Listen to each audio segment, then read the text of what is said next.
이제 거의 다 끝나가는데요. 이 학개 선지자는 그 바벨론 포로에서 귀환한 그 잔존자들을 위해서 사역했던 선지자입니다.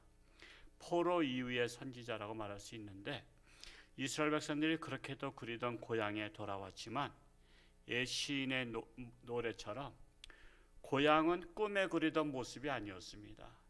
여러분, 오늘날 고향 가시면 꿈에 그리던 고향인가요? 전혀 다르죠. 이방인들이, 예지 사람들이 다 와서 자리 차지하고 있고요. 그 고향 사람들 별로 없어요. 그래서 저도 고향이 이천이지만 가야 뭐 다 예지 사람들이에요. 그리고 그냥 아파트가 많이 들어오고 그래서 그 옛날 모습들이 거의 다 사라졌고요. 동창들 있어봤자 다 술 친구들만 있고, 그러니까는 만날 사람도 없어요. 그래서 그런 것 같은 거예요. 꿈에 그리던 모습이 아니었어요. 그리고 성전은 무너져서 폐허가 되었고, 주인을 잃은 삶의 터전은 황폐했을 뿐만 아니라, 여러분 비워두면 70년 동안 비워뒀죠. 그러면 여러분 70년 동안 비워두면 다른 사람이 와서 살지 않겠어요? 여기 주인 없는 땅, 주인 없는 집, 딴 사람들이 와서 사는 거예요. 내 집에 가보니까 딴 사람들이 사는 거예요. 그래서 가보니까 누구세요? 어디서 오셨어요? 여기 내 집인데요. 무슨 내 집이에요? 우리 할아버지 때부터 살았는데. 그러면서 할아버지 때, 아버지 때 우리가 여기 살았는데 당신이 갑자기 오더니 내 집이라니 그게 말이 됩니까? 옛날에 문서가 있어요, 없어요? 문서도 없어요. 문서도 없다고. 증인이 누구냐면 옆집에 살던 사람들이 이 사람 살던 게 맞다 말해야 되는데 다 포로로 끌려가서 없잖아요. 이 집이 내 집이라는 증인할 사람이 없는 거예요. 그러니 그 집을 어떻게 하겠어? 뺏겠어요? 뺏으려면 싸워야 되는데. 그러니까 이런 황당한 일들이 일어나서 소유권 문제 일어나고 그랬어요. 그래서 포로 귀환민들은 이러한 어려움 속에서도 성전 건축에 힘을 기울였지만 주변 세력에 반대했습니다. 왜냐하면 그들은 이방신이잖아요. 여러분 교회 들어오는 거 반대하는 거 아시죠? 저 도심리교회 목사님 그 실만한 물가 책, 그분 책이 그게 아닌데 그 책을 읽어보면 그분이 들어갈 때 그 반장님이 교회 그 각서를 쓰자 그러더래요. 교회 짓지 말 것, 교회 하지 말 것, 전도하지 말 것, 예수 믿으라 하지 말 것, 한 열 몇 가지 쓰고선 들어갔어요. 근데 들어가니까는 젊은 사람들이 별로 없어. 그러니까는 가서 얼마 있다가 반장하라 해서 반장한 거야. 반장하니까 좋은 거야. 집집마다 들어갈 수 있고요. 반장은 뭐 또 전달해 주러 가야 되고, 또 노인분들만 계신데 갑자기 병원 가야 되면 반장님한테 연락이 오는 거예요. 급한 일, 집에 환자 생겼다. 그러면 반장님이 데려다가 모셔다가 병원에 입원 수속 밟고 또 이렇게 막 해주고 그러니까 반장님이 고마워요, 안 고마워요? 엄청 고맙잖아요. 그래가서는 전도는 하지 말라고 각서 썼으니까 전도를 못하고 그냥 묵묵히 섬겼어요. 근데 어느 날 거의 1년에 한 번씩 산제사를 지냈나 봐요. 산제사, 동네 이제 무사 안위를 위해서 산제사 지내는데 우리 반장님이 목사님인데 예배 드리시다 누가 그러더래. 깜짝 놀란 거야. 자기가 뭐라고 말할 수가 없는 거야. 왜냐하면 자기는 어떻게 하자고 뭐 할 수가 없는 상태인데, 그럽시다. 뭐 우리 반장님이 목사님인데 우리 뭐 예배합시다. 자기들이 그렇게 스스로 한 거야. 그래서 그 다음 해에 예배로다가 했다는 거 아니에요. 그 산제사를 안 지내고 그렇게 열려지는 거예요. 그런데다가 또 얼마 지나니까 우리 반장님이 목사님인데 여기 교회 하나 있어야 되는 거 아니야? 그러면서 또 자기들이 그래. 그래가지고 또 교회를 또 세우게 된 거예요. 지금 교회를 잘 졌죠. 그 카타콤의 교회라고 해서 이 땅속에 교회를 졌어요.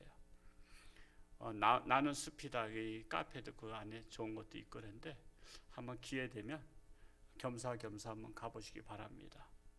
그래서 성전을 아름답게 졌어요. 이 주변 세력들이 반대하는데 하나님이 역사하시면 그들이 짓자고 해요. 그들이 짓자고. 지금 이스라엘 성전이 다 부딪혔는데 이렇게 반대가 심해서 짓다 또 말았어요. 성전 재건을 하다가 짓다 말았어요. 그래서 이 시대적 상황과 목적을 보면 이것이 언제 이 사건이냐면 주전 520년 전 사건이에요. 그러면 지금으로부터 말하자면 2540년 전의 사건이에요. 그러니까 2540년. 정말 엄청난 전의 사건이죠. 그런데 이 학개가 애침이 자신의 생계 유지에만 급급해서 이렇게 했던 그들한테 이 성전 건축에 대해서 이렇게 애쳤던 거예요. 내가 사는 집이 성전보다 더 좋아서 되겠냐라는 거예요. 하나님의 집보다 더 좋아서 되겠냐라는 겁니다. 우리 한번 1장 4절을 한번 같이 한번 읽어 볼까요? 1장 4절 시작. 이 성전이 황폐하였거늘 너희가 이때에 판벽한 집에 거주하는 것이 옳으냐. 이 성전이 황폐했는데 판벽한 집이라는 것은 그 당시에 좋은 집이었어요. 나무로 지은 집, 좋은 집이었어요. 왜 성전, 하나님의 집은 이렇게 헐었는데 너희는 좋은 집에 사느냐. 우리 하나님 믿는 사람들은요, 하나님이 집이 더 좋아야 돼요. 하나님의 집이. 여러분 부모 자식 간에도 그래요. 부모 집이 더 좋아야 돼요? 자식 집이 더 좋아야 돼요? 사실은 부모 집이 더 좋아야 공경하는 거예요. 편리하게. 부모 집에 시스템을 잘 해놔야 돼. 그래서 사실은 부모 집 공경한다는 것은요, 뭐 명절에 한번 가서 한우고기 사주는 게 아니에요. 그거는 기본이고요. 부모님이 자동 시스템으로 잘 할 수 있도록 그걸 잘해드려야 돼요. 이것처럼 하나님의 집이 더 좋아야 돼요. 왜? 이 세상 누구 거죠? 하나님의 거잖아요. 여러분 우리는 전세 사는 거예요. 전세. 전세 얼마 살죠? 거의 다 여러분 100년 이하예요. 전세 계약이. 이제 물려주고 하나님께 다시 물려주고 가야 돼요. 근데 전세 산 사람이 주인보다 더 잘 살면 어떻게 보면 이상하잖아요. 하나님의 집이.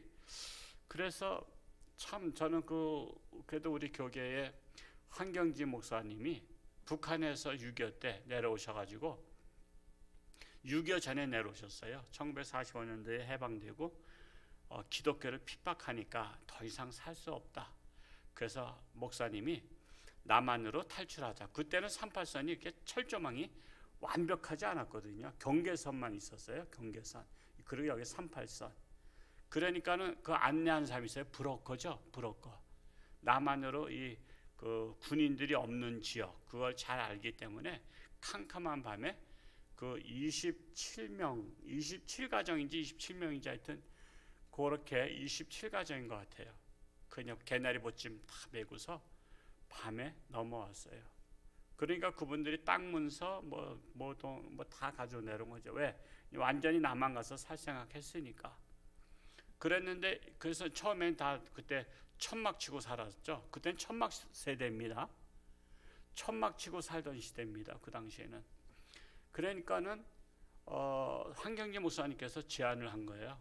우리 내 집 짓기 전에 하나님의 집부터 짓자. 그때는 영락교회가 아니고 배다니 교회였어요. 그래서 그들이 바리바리 헌금해가지고 배다니 교회에 줬어요. 여러분 목사님이 그렇게 하자는 거 쉬운 일 아니죠. 지금 성도들이 천막집에 사는데 내 집부터 짓지 말고 하나님의 집부터 짓자. 그래서 그들이 다 헌금으로 다 재산을 내놨어요. 그리고 그분들이 성전을 건축했는데 그 자리가 지금 영락교회 자리예요. 아주 금싸라기 땅이죠. 거기 앞에 백병원 있고 쌍용 빌딩이 지금도 그대로 있는지 모르겠어요. 중부경찰서 있고 길 건너는 명동성당 있고. 그러니까 거기는 명동이라기보다는 이제 저동이라죠. 저동. 거기에 지금 한 4천 평 정도 돼요. 시내 한복판에. 그래서 지금 교회도 아주 든든하고, 옛날에 방배동으로 이사 가려고 했다가 여기가 역사적인 자리가 되는데 이사를 반대해서 가지 않았어요. 아마 그 당시 방배동 개발할 때 갔으면 엄청나게 더 붕댔을 텐데 그렇게 했지만, 그러면 그분들이 못 살았냐? 그분들이 재산을 갖고 와서 성전 짓는 데다 돈을 다 썼으니 못 살았냐 하면 그렇지 않았어요. 그분들이 우리나라 경제 1세대 일으킨 사람들이에요. 거기서 다 경제 한가닥 하던 사람들이 다 됐어요. 그 다 복을 받았다 그래요. 다. 그래가지고 우리나라 경제에 앞장섰던 그런 다 부자들이 됐어요. 그 하나님은 그렇게 가난하게 내 것을 내놓는다고 해서 결코 가난하게 살게 하지 않으시는 하나님이시다. 그러니까 너희들은 좋은 집에 살면서 하나님의 집이 허런 데서 예배 드리게 하느냐? 하나님 자신 있게 말하는 거예요. 내 집을 한번 잘 져봐라. 나 가만히 있지 않아. 그거예요. 그래서 여러분, 뭐 우리 교회는 이제 성전이 더 이상 질 일이 없을 것 같아요. 이 성전에다가 족하지만은, 만약에 어느 곳에 이사를 갔는데 그 교회가 성전을 짓는다면 저 교회 가면 건축 한 군데 해야 되니까 다른 교회 가야 되겠다 하면 그 마음을 알까요, 모를까요? 하나님께서 아셔요.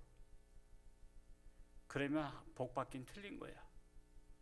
내가 그 교회 갔는데 건축을 한대.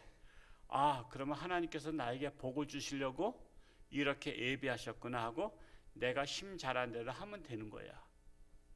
하나님은요 다 들으셔요. 다 들으셔. 제가 이번에 총회 갔다가 가방 하나 선물로 받았는데, 그 해외 갈 때는 좀 크잖아요. 가방이 캐리어가 커. 근데 이제 우리 한국에서 이렇게 제주도 가거나 어디 속초 가서 1박이나 할 때는 그 큰 걸 들고 갈 수 없잖아요. 그래서 이 가방 손에 드는 거, 요즘 손에 드는 거 잘 안 들어. 그래서 나 그 가방도 참 그래도 좋은 거야. 손에 드는 거지만 근데 무겁고 이게 시대가 뒤떨어진 거라서 지금 캄보디아나 어디 가거나 그러면 아프리카 갈 기회가 되면 거기 다 줄라래. 왜냐하면 거기는 비닐을 들고 다니거든. 그것도 비닐에도 쭉쭉 늘어지는 거. 그래서 요 조그만 가방 하나 있으면 좋겠다고 그러면서도 못 사고 있었어요. 못 사고 있었는데 이번 총회 때 원래 총회 회의록 같은 게 책이 엄청 많아요. 그걸 다 보고서를 다 한 것이 한 가방 되거든. 그랬더니 가방에다가 아예 놓아가지고 그냥 자기 자리가 다 있어요. 이름, 명패 이렇게 다 붙여놓고 그래서 갔더니 웬 가방이 있어요. 여행 가방이. 그랬더니 그게 이제 총회에서 준 그 이제 거기 총회 회의록, 뭐 결산 보고 이런 것들 다 감사한 거 이런 것들이 책해서 아예 가방 가지라고 준 거예요. 야, 요즘에 내가 가방 하나 어서 안 생기나 저기 아파트에 어디 나온 거 있나 한번 찾아볼까도 생각을 했는데 저는 잘 못 사거든요. 제가 돈 쓰는 거는 남을 대접할 때나 돈 쓰지 그렇지 않고는 참 잘 안 쓰는 편인데 가방이 딱 생긴 거야. 하나님이 아실까 모르실까? 하나님이 가방 하나 제가 찾고 있는 걸 아시기 때문에 아파트에서 그 남이 버린 거 찾지 말고 그냥 이렇게 하나 선물로 그냥 주신 거야. 그러니까 하나님은 내가 필요한 것을 아시는 하나님, 그렇죠? 내가 필요한 것을 아시는 하나님. 하나님은 내가 필요한 것을 아셔요. 그걸 딱 주셔요. 어쩌면 가방. 그래서 너무 좋아가지고 집에서 이리저리 굴리면서 다녀봤어. 막 뱅글뱅글 잘 돌고 이게 편하고 좋잖아. 옛날 캐리어는 또 그런 게 있지가 않아. 그냥 막 끼우뚱끼우뚱하고 막 그런데 뱅글뱅글 돌고 그래. 하여튼 어린이 마음으로 하나님께서 또 이렇게 이것을 필요를 따라 주신 하나님. 그러니까 우리가 생각에 내가 이사 왔는데 저 교회가 건축해? 저 교회 갔다가는 건축원금 해야 되는 거 아니야? 그래서 딴 교회 가야지 그러면 그 마음을 하나님께서 하시면요, 실망하셔요. 실망하셔요. 내가 너 일로 이사 올 걸 준비했고 너에게 복을 주려고 저 교회 건축하는 교회를 눈에 띄게 했는데 너는 복을 차버리냐? 복을 차버리냐?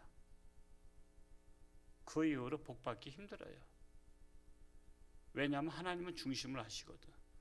사람은 말로 고백한 것을 알지만 하나님은 말로 고백 안 한 것도 다 아셔. 다 아셔요.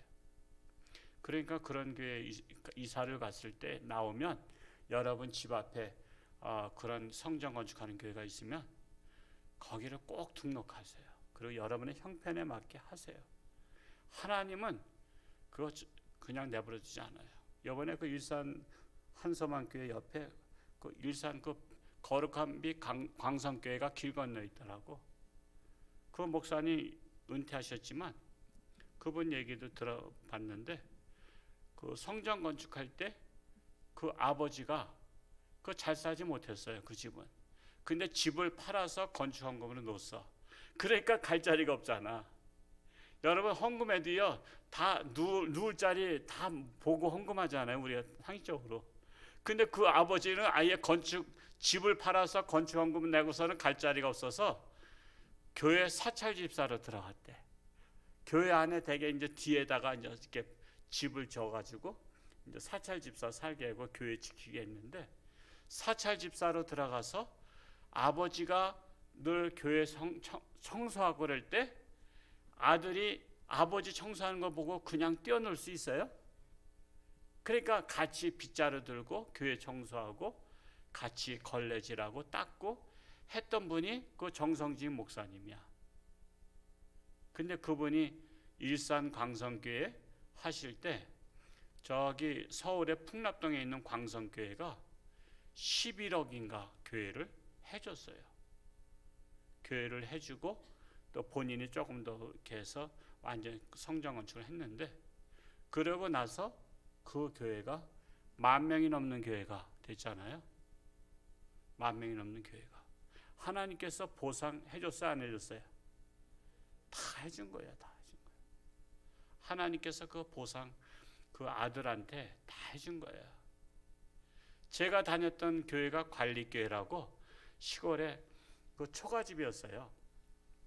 제가 기억하기 제가 초등학교 때 여름 성경학기 때 나갔는데 오권사님이라고 지금도 얼굴은 기억 안 나지만 그거 뭐죠? 검정 치마에 흰 저고리 그리고 궤도에다 흰 구름 뭉게뭉게 비는 하늘에 그 노래 그때 이제 가서 그때 배웠었는데 제가 잠실교회 은퇴하신 원광기 목사님 만났을 때 제가 그 관리교회 제가 어렸을 때 다녔습니다 했더니 그거 그 교회 우리 아버지가 그거 시사하신 거야 그런 거예요. 아버지가 원광기 목사님의 아버지가 그 교회 그 집터를 내놓은 거래요. 그리고 서울로 이사 가신 거래요. 그 서울로 이사 가셨는데 하나님 앞에 그 성전을 지은 거 집터를 내놓은 그 교회 그 아버지도 아버지는 잘 모르겠어요. 그 원광희 목사님이 잠실의 교회를 그때 그분 은퇴하실 때 한 7,000명 교회에서 은퇴하셨죠. 7,000명 교회에서. 그리고 지금은 이제 강릉에 계시면서 거기 그 무슨 학교야? 그 대안학교 그 아주 좋은 글로벌 학교를 하고 있어요. 거기 학교에 가면은 보통 영어라든가 뭐 이런 것도 연수 다 가야 되고요. 학비도 굉장히 비싸. 한 달에 한 200만 원 정도 내는 것 같아요. 그러니까 서울에서도 공부하러 거기까지 와요. 거기 이사장으로 계셔요. 그러니까는 아버지가 시골에 초가집 하나 그 옆에는 한군회라고 술집이 있었는데 그 술집 옆에 집을 했던 거예요. 근데 그 아들 대에서 그 복을 받아서 서울 잠실에서 7,000명 교회에서 목회를 잘 하시고 은퇴하셨어요. 저는 그거 제가 현실적으로 알잖아요. 일산 거룩한 빛 광성교회 목사님은 저희 1년 선배예요. 같이 햇불에서 같이 늘 공부하고 그분 회장했었고 저도 그 다음 분이 오태군 선교사가 회장했고 그 다음에 제가 회장했기 때문에 잘 알아요. 원광희 목사님도 그냥 같은 고향 그 아버지가 했기 때문에 잘 알아요. 그래서 제가 공통점이 뭐냐면 아버지가 성전 건축하는데 시사하신 분들의 자녀들을 복되게 하신다는 거. 자녀들을 복되게 하셔요. 그래서 제가 성전 건축에 제가 힘쓰는 게 우리 안수집사 권사 임직할 때 비록 우리나라에서는 그 예산 가지고 안 되지만 캄보디아 요번에 미얀마에 짓고 있잖아요. 그때 하라고 하는 이유가 바로 그거예요. 하라 이거야. 씨앗을 뿌리라 이거야. 심은 대로 거두리라. 어떻게 거둬요? 30배, 60배, 100배. 그래서 저는 우리 성도들에게 복을 받을 수 있는 기회를 드리는 거야. 복 받을 수 있는 길을 안내하는 거야. 그래서 저는 천국 가이드거든요. 그래서 복 받을 수 있는 기회를 주는 거야. 정말 헛되지 않아요. 헛되지 않아요. 정말 앞으로 자녀들 결혼할 때 기회가 되면 그렇게 하세요. 그렇게 하세요. 할 수만 있으면 하세요. 저희 애들도 했잖아요. 콜롬비아에 학교, 중학교 세우는데 그래도 신랑하고 제 딸내미가 학교를 세우는데 일조를 했잖아요. 그래서 지금 학생들이 학교 다니고 있잖아요. 중학교 못 다니는 애들이 다니고 있어요. 그러면서 주일날은 예배 드리고 학교가 세워지니까 그 시골 마을에 전기불이 들어와. 왜? 공공시설이 있으니까 나라에서 전기를 해준 거야. 그냥 복을 받잖아. 저도 우리 자녀들한테 그게 원하는 거예요. 또 저도 할 수 있으면 할 거고. 그래서 제가 하여튼 돈을 많이 벌면 좀 빨리 하면 좋은데 제 장례식을 미리 치르고서는 부주돈 가지고 하나 기념기에 장례식 한 달 전에 미리 장례식 저 부고장을 전할 날에요. 이민수 목사 한 달 후에 돌아가실 예정이니까 미리 와서 인사하고 가라고. 그러면 한 5만 원씩 가져올 거 아니야. 그러면 이제 그 돈 가지고서는 장례식 비용 가지고 기념기 하나 어디 뭐 하든 볼리비아든지 어디 하든 볼리비아 선교사님 참 또 들어오셨어요. 지금 자가격리 중에 있는데 그렇게 해서 장례식 기념에다가 교회를 하나 세우든지 아니면 미리 형편되면 하나 세우든지 할 생각 갖고 있어요. 제가 이렇게 자신 있게 말하는 거는 절대 손해가 아니다라는 거예요. 절대 손해가 아니다. 이 학개서에는 학개 선지자 그런 거야. 야, 네 집들은 판벽한 집. 그러니까 요즘 말하자면 좋은 집이야. 근데 하나님의 성전은 그렇게 허름돼서 너희가 예배가 제대로 되냐? 그걸 지금 얘기하고 있는 겁니다. 그래서 이 학개서의 내용은 성전 건축을 독려하고 있는 겁니다. 1장 8절 한번 읽어볼까요? 1장 8절 시작. 너희는 산에 올라가서 나무를 가져다가 성전을 건축하라. 그리하면 내가 그것으로 말미암아 기뻐하고 또 영광을 얻으리라. 여호와가 말하였느니라. 나무를 가져다가 성전을 건축하라고 독려하고 있는 것입니다. 근데 그 당시에 할 수 있는 상황이 아니에요. 포로에서 와가지고 무슨 재산이 있겠어요? 포로들이 해방돼가지고 재산도 없죠. 와보니까 이방인들이 딱 가득 차 있죠. 그러니까 여러 가지로 상황이 어려워요. 그럼에도 불구하고 학개는 성전을 건축하라고 독려하고 있는 거예요. 왜? 내가 다 책임져 줄 테니까 걱정하지 말고 염려하지 말고 건축하라 하는 거예요. 그래서 이 성전 건축은 복 받을 수 있는 기회를 준다는 것입니다. 그러면서 학개는 성전 건축을 시작한 백성들을 위로합니다. 그 당시에 참으로 가뭄과 기근으로 참으로 어려웠지만 그러나 학개를 선지자를 통해서 위로하는 거예요. 14절 말씀으로 넘어가서 한번 읽어볼까요? 14절 시작. 여호와께서 수알디엘의 아들 유다 총독 스룹바벨의 마음과 여호사닥의 아들 대제사장 여호수아의 마음과 남은 모든 백성의 마음을 감동시키시매 그들이 와서 만군의 여호와 그들이 하나님의 전 공사를 하였으니라고 하고 있어요. 그래서 이렇게 공사를 순종하고 했다는 것입니다. 성전 건축은 넉넉할 때 하는 게 아니에요. 어려울 때 복 받을 자들을 위해서 어려울 때 하는 것입니다. 그리고 성전 건축 재건에 대해서 격려하고 있습니다. 정말 어려운 가운데서 성전 건축의 규모가 솔로몬 성전에 비하면 보잘것 없지만, 그러나 이제 너희들이 정말 잘하고 있다, 순종하고 있다는 것입니다. 그래서 이 성전이 영광이 예전에 솔로몬의 성전보다 더 영화롭게 될 것이다 라고 예언하고 있어요. 그래서 이 성전 건축을 통해서 복을 주신다라는 것을 말씀을 하고 있어요. 우리 18절과 2장 18절과 19절을 한번 볼까요? 그 약속이 하나님께서 하신 거예요. 18절과 19절 시작. 너희는 오늘 이 성전을 기억하라. 아홉째 달 24일 곧 여호와의 성전 지대를 쌓던 날부터 기억하여 보라. 곡식 종자가 아직도 창고에 있느냐? 포도나무, 무화과나무, 성려나무, 감람나무의 열매가 맺지 못하였느니라. 그러나 오늘부터는 내가 너희에게 복을 주리라. 언제부터? 오늘부터가 언제냐면 여호와의 성전 지대를 쌓던 날부터, 이제 시작한 날부터 하나님께서 복을 주신다라는 것입니다. 성전을 건축하기 전에는 부정했었고 산업이 형통하지 못했으나 이제부터는 형통하게 될 것이다 라는 것입니다. 그 모든 일에는 순서가 있어요. 학계는 하나님의 백성이 먼저 할 일은 성전 건축이었다라는 거예요. 하나님의 일이었다는 거예요. 하나님께서 복을 주시려고 성전 건축을 하라고 했다는 사실입니다. 여러분, 우리나라가 이 복을 많이 받은 거 아시죠?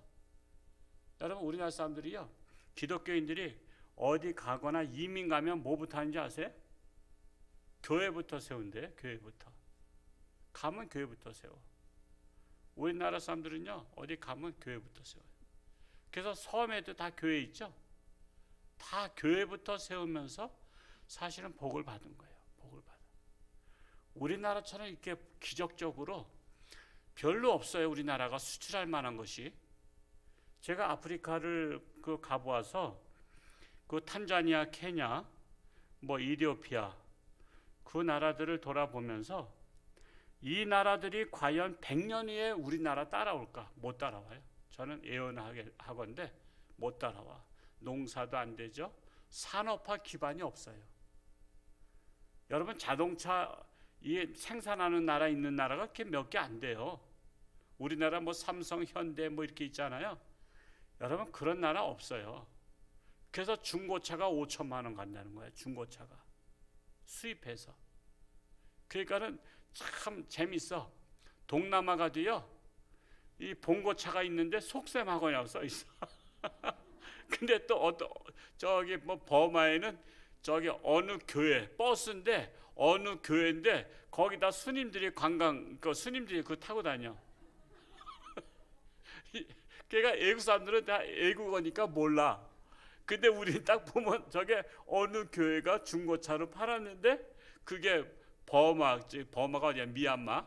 그 나라에 가서 버젓이, 그들은 외국말이 써 있으니까 좋은 거야. 우리나라도 옛날에 그랬죠. 영어가 써 있으면 옷 좋아했잖아요.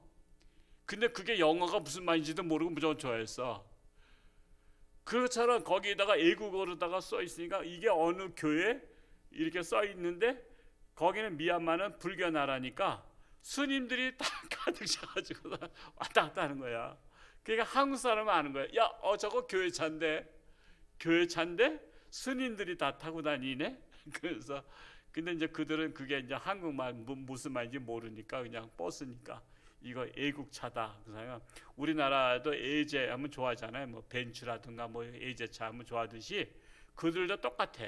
우리나라가 예제차거든. 그러니까 더구나 한국은 잘 사는 나라 차니까 굉장히 중고차에도 굉장히 자부심이 있어요. 이게 현대 거다, 삼성 거다 그러면 굉장히 자부심이 있어요. 그리고 한글자 있으면 이거 확실하다. 이거는 그래서 아주 자부심이 있어. 그래서 우리나라가 복을 받은 거야. 복을 받은 거야. 왜? 전국 방방곡곡에 하나님의 교회를 세우면서 복을 받았어요. 복을 받았어요. 이 복을 우리는 잘 붙잡고 있어야지 놓치면 안 돼. 그래서 그냥 닦고 하고 그래야 돼요. 그 필리핀의 민도르 섬, 그 김기한 선교사 있는데 갔더니 그 산적마을에 그 교회가 있는데 그 교회가 그냥 나무로 다진 거다 보니까 닭도 들어가고 돼지도 들어가고 막 들락날락거려. 그러니까 맨날 또 그놈들은 여기가 화장실이라는 개념, 뭐지 성전이라는 개념이 없어서 그 안에서 마려우면 막 그냥 볼일 보는 거야. 그러니까 성전이 평일날 지저분하고 그랬는데 그 동네 애 중에서 어떤 소녀 주일학교 애가 학교를 못 다니고 있었는데 맨날 교회 와서 빗자루질하고 쓸고 닦았어. 그랬는데 이제 한국에서 어느 서울에 있는 교회가 장로님들 목사님하고 다 왔는데 그 아이가 이제 외국에서 한국서 오면 외국 사람 온 거잖아요. 그래가지고 동네 사람들 다 모였는데 그 소녀를 소개시켰어.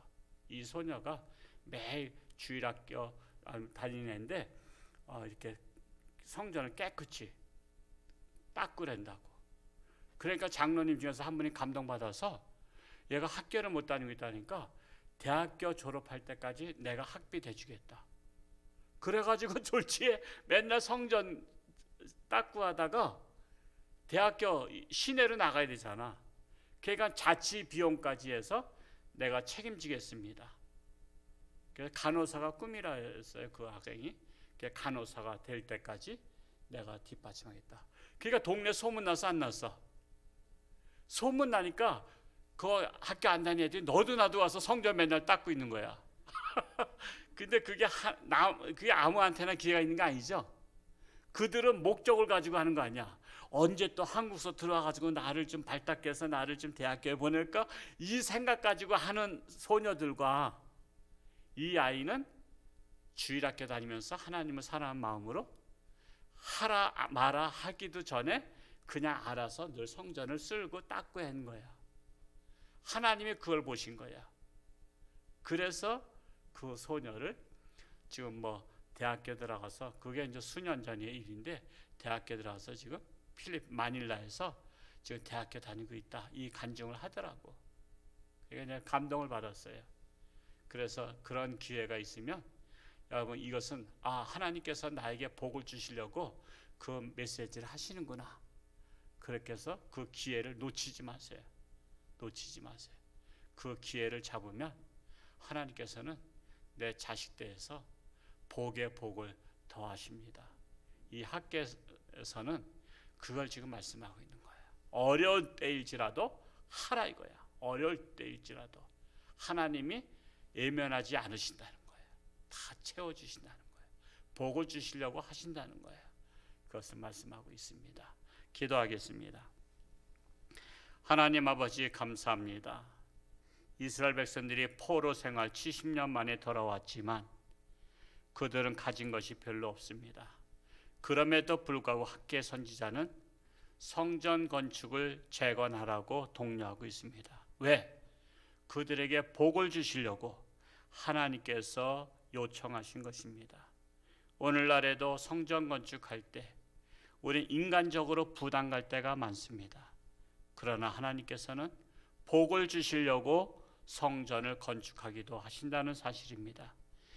이러한 것을 기회를 놓치지 말고 참으로 내게 주어진 교회가 성전 건축을 한다면 하나님께서 나를 위해서 성전 건축하고 있다는 것을 깨닫고 형편껏 동참함으로 말미암아 하나님의 마음에 합한 자들이 되게 하여 주옵소서.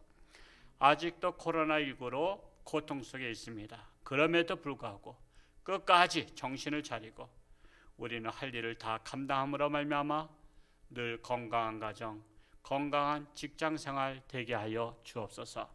우리 교회가 초청잔치를 이제 2달간 이제 한꺼번에 모일 수 없기 때문에 우리는 수시로 초청을 하고 있습니다. 오늘 오신 두 분 가운데도 하나님께서 복의 복을 더하시고 하나님의 성전 뜰을 밟은 것만으로도 하나님께서 복을 내려 주옵소서. 그리하여 정말 하나님의 축복의 기회를 놓치지 아니하는 지혜로운 자들로 삼아 주옵소서. 예수님의 이름으로 축복하며 기도하옵나이다. 아멘.